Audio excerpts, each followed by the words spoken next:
99% of people are not willing to do what it takes to make their dreams come true. The Marines have a saying, everybody wants to go to heaven, but nobody wants to die. The center of bringing any dream into fruition is self-discipline. You know, something as simple as food and eating. It's not about your body as much as it is about your mind. It's getting command of your mind to be able to choose actions that are in your own best interest. Every day we are choosing that's not in our own best interest. So if the world is attacking you and the world wants to fight you and the world's trying to hold you down, so you're gonna kick yourself in the balls? So you're gonna stop yourself from getting what you dream. And I think the word discipline has kind of gotten a bad name. We think about it in terms of punishment. I'm not talking about discipline in that way. I'm talking about discipline in the sense that you forego immediate pleasure for the exchange of long-term self-respect. I believe that self-discipline is the definition of self-love. That when you say that you love yourself, that means that you have behavior towards yourself that is loving. Self-discipline is the center of all material success. You cannot win the war against the world if you can't win the war against your own mind.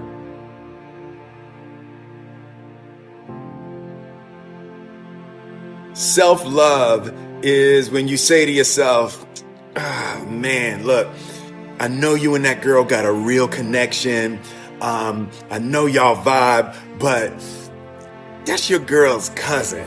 So I love you too much to let you do that.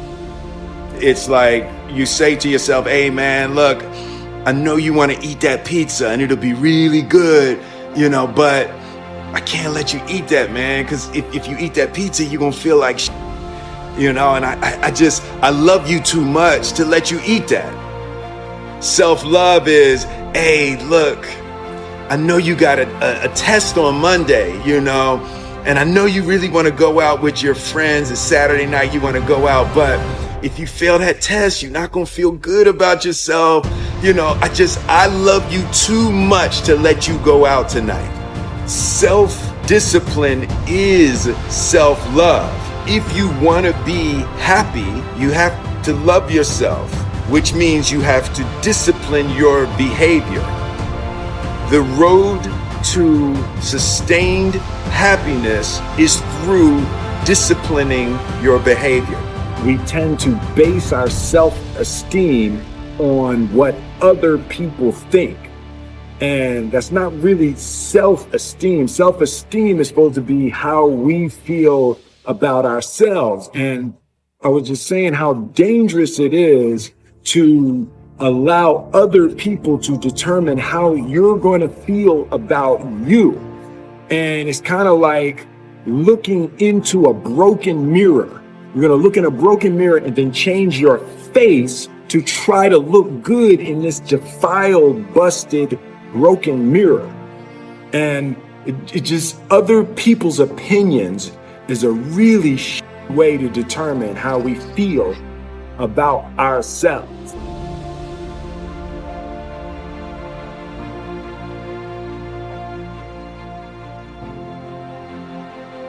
It don't matter whose fault it is that something is broken if it's your responsibility to fix it. For example, it's not somebody's fault if their father was an abusive alcoholic, but it's for damn sure their responsibility to figure out how they're going to deal with those traumas and try to make a life out of it. It's not your fault if your partner cheated and ruined your marriage, but it is for damn sure your responsibility to figure out how to take that pain and how to overcome that and build a happy life for yourself.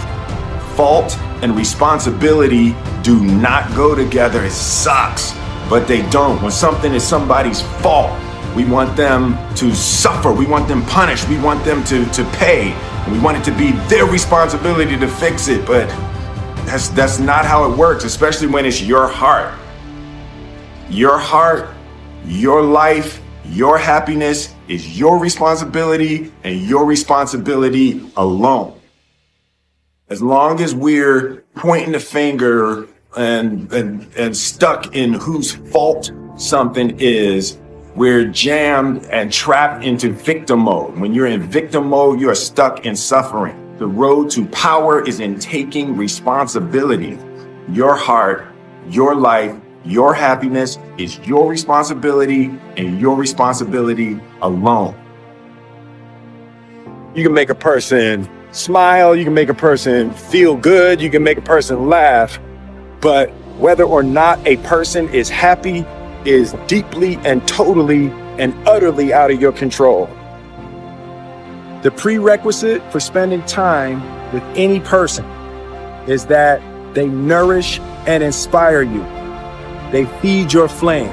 Look at your last 5 text messages. Are those people feeding your flames or dousing your fire? Put your phone down for just a second and look around. Look to the people around you. Are those people throwing logs on your fire or are they pissing on it?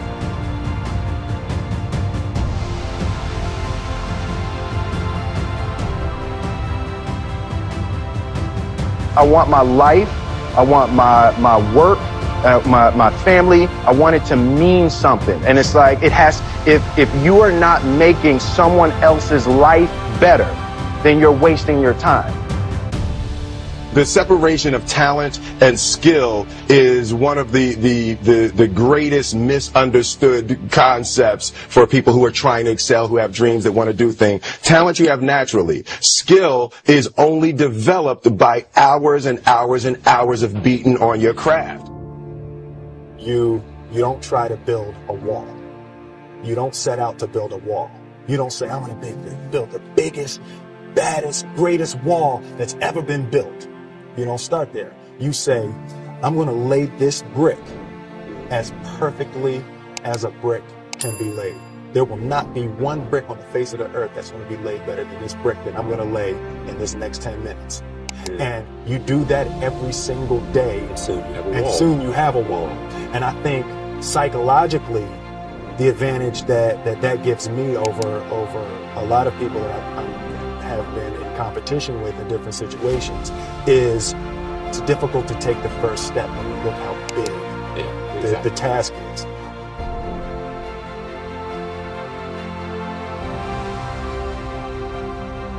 The definition of who I am is very clear to me, and it also redefines who I want to be, in that I know for a fact that I'm stronger than I thought I was. You can't help but ask yourself the question, what would I do if I was in Muhammad Ali's shoes?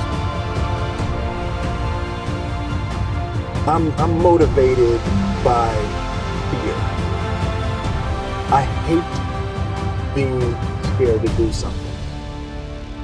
And I think what developed in my early days was the attitude that I started attacking things that I was scared of. Why were you scared in your bed the night before? What do you need that fear for? Just don't go. Why are you scared in your bed 16 hours before you jump? Why are you scared in the car? Why could you not enjoy breakfast? Fear of what? You're nowhere even near the airplane. Everything up to the stepping out, there's actually no reason to be scared. It only just ruins your day. You don't have to jump. And then in that moment, all of a sudden, where you should be terrified is the most blissful experience of your life. And God placed the best things in life on the other side of terror.